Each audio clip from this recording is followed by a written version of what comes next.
Okay sir, suppose ఇప్పుడు నేను smoking మానేశాను సార్. మానేసిన తర్వాత అది క్యూర్ అవుతుందా? అది ఆటోమేటిక్గా క్యూర్ అవుతుందా? లేకపోతే నేనేమైనా ట్రీట్మెంట్ తీసుకోవాలా? ఒకవేళ క్యూర్ అయ్యేదే అనుకోండి, ఎన్ని ఇయర్స్లో, ఐ మీన్ ఎంత టైంలో అది రికవర్ అవ్వచ్చు? అంటే నాన్ స్మోకర్ లాగా అవ్వచ్చా? ఒకవేళ అయితే ఎలా అవ్వచ్చు? మనకి మనం స్మోకింగ్ స్టార్ట్ చేసినాక స్మోకింగ్ సెసేషన్ అంటాం. ఆ స్మోకింగ్ అనేది ఎప్పుడు స్టాప్ చేసినా మనకు హెల్త్ మీద బెనిఫిట్ అండి. అంటే అసలు స్టార్ట్ చేయకపోవడం ఇంకా మంచిది. స్టార్ట్ చేశాక ఎప్పుడు స్టాప్ చేసినా కూడా మన హెల్త్కి మంచిదే. అంటే ఒకవేళ స్మోకింగ్ సెసేషన్ మనకు స్మోకింగ్ స్టాప్ చేసిన తర్వాత మనకి ఓవరాల్ వెల్బీయింగ్ బెటర్ అవుతుంది, ఓవరాల్ హెల్త్ బెటర్ అవుతుంది.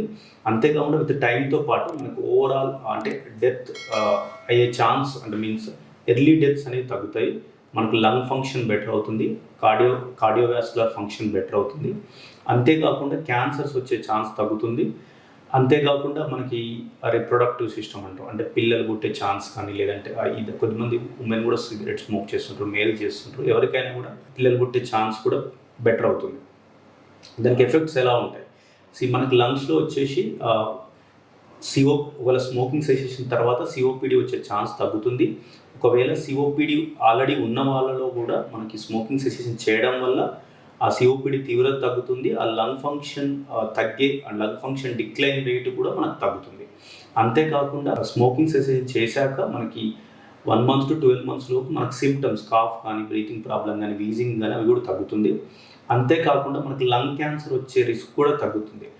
మనకి ఒక సిగరెట్ స్మోకింగ్ ఆపేసాక 10 to 15 years తర్వాత మనకి లంగ్ క్యాన్సర్ వచ్చే రిస్క్ ఆల్మోస్ట్ 50% తగ్గిపోతుంది. అంతేకాకుండా మనకి ఆస్తమా కానీ, అదర్ రెస్పిరేటరీ ఆస్తమా ట్రిగ్గర్ అవ్వడం కానీ, ఆస్తమా ఎగ్జర్బేషన్స్ అవి వచ్చే ఛాన్స్ తగ్గడం కానీ, రెస్పిరేటరీ ఇన్ఫెక్షన్స్ వచ్చే ఛాన్స్ తగ్గడం కానీ జరుగుతుంది. లంగ్ ఫంక్షన్ కూడా బెటర్ అవుతుంది. అంతేకాకుండా కార్డియాక్ రిలేటెడ్ చూసుకున్నా కూడా మనకి హార్ట్ అటాక్ వచ్చే ఛాన్స్ ఆఫ్టర్ 1 to 2 years వరకు డ్రాస్టికల్లీ తగ్గిపోతుంది. మనకు అదర్ కార్డియోవాస్కులర్ మనకు గుడ్ కొలెస్ట్రాల్ పెరిగే ఛాన్స్ పెరుగుతుంది. అదర్ ప్రీమేచ్యూర్ హార్ట్ అటాక్ రావడం కానీ, లేదంటే అథెరోస్క్లెరోసిస్ కానీ, పెరిఫెరల్ ఆర్టరియల్ డిసీజ్ ఇట్లాంటి డిసీజ్ వచ్చే ఛాన్స్ కూడా మనకు టైంతో పాటు తగ్గిపోతుంది. అంతేకాకుండా మనం స్మోకింగ్ సెసేషన్ తర్వాత ఆల్మోస్ట్ 12 types ఆఫ్ క్యాన్సర్స్ మనకు వచ్చే ఛాన్స్ తగ్గుతుంది. ఆఫ్టర్ 10 years మనకి ఓరల్ క్యాన్సర్ కానీ, మనకి థ్రోట్ క్యాన్సర్ కానీ, లారింగ్స్ క్యాన్సర్ కానీ వచ్చే ఛాన్స్ ఆల్మోస్ట్ 50% తగ్గిపోతుంది. ఆఫ్టర్ 20 years ఆల్మోస్ట్ 100% తగ్గిపోతుంది. ఈ స్ట్రోక్ వచ్చే కానీ, న్యూరలాజికల్ ప్రాబ్లమ్స్, ఆ స్ట్రోక్ వచ్చే ఛాన్స్ కూడా తగ్గిపోతుంది. ఈ వీడియో కనుక మీకు నచ్చినట్లయితే లైక్ చేసి, షేర్ చేసి, కామెంట్ చేయండి. మా ఛానల్ని సబ్స్క్రైబ్ చేయడం మాత్రం మర్చిపోకండి. Thanks for watching.